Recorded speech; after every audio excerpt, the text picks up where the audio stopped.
پیر د دم په بهانه باندې جینکو سره کم کارونه کوي. که غواړئ چې تاسو هم خبر شئ نو دا ویډیو سره تر اخره پورې وګورئ او که زموږ چینل باندې نوي زموږ چینل هم سبسکرایب کړئ. ملګرو نن سبا ټیکنالوژي ډیره زیاته راغله خو ډیر خلک اوس هم داسې دي چې هغوی اوس هم نه پوهیږي او هغوی اوس هم د دې حقیقت نه دي خبر چې دا کم تعویذونه وغیره وي دا ټول بکواس ده. لږ وخت مخکې د زیارتونو رواج و خلک به ورته تلل ورته به دعا غوښته او الله پاک سره به شریک جوړولو. خو بیا وروسته دغسې وشو چې خلک پوه شو د زیارتونو نه منې شو خو اوس خلک پیرانو پسې ګرځي. ډیر زیات پیران داسې ګیر شول چې هغوی ډیر زیات غلط کارونه کول پردو ښځو سره.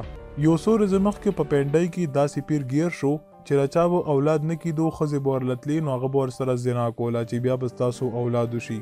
لږ وخت مخکې په ترکیې کې هم دغه شانتې پیر راغلی چې پښتانه ورته ډیر زیات پتم وو خو پښتانه په دې باندې نه پوهیږي چې د انسان نه کیږي او د الله نه کیږي. مطلب چې څه کوي هغه الله پاک کوي انسان هیڅ هم نشي کولی. نو دوستانو مهرباني وکړئ نور د داسې کارونو نه لاس واخلئ دا ټول د جاهلانو کار ده. دا داسې کار ده چې الله پاک سره شریک پیدا کول دي او دا ډیره زیاته غټه ګناه ده دا شرک ته. تاسو د دې ویډیو باره کې څه ویل غواړئ موږ ته لاندې په کمنټ کې ضرور ولیکئ. دا و زموږ نن ویډیو تر بلې ویډیو مو په لوی الله سپارم.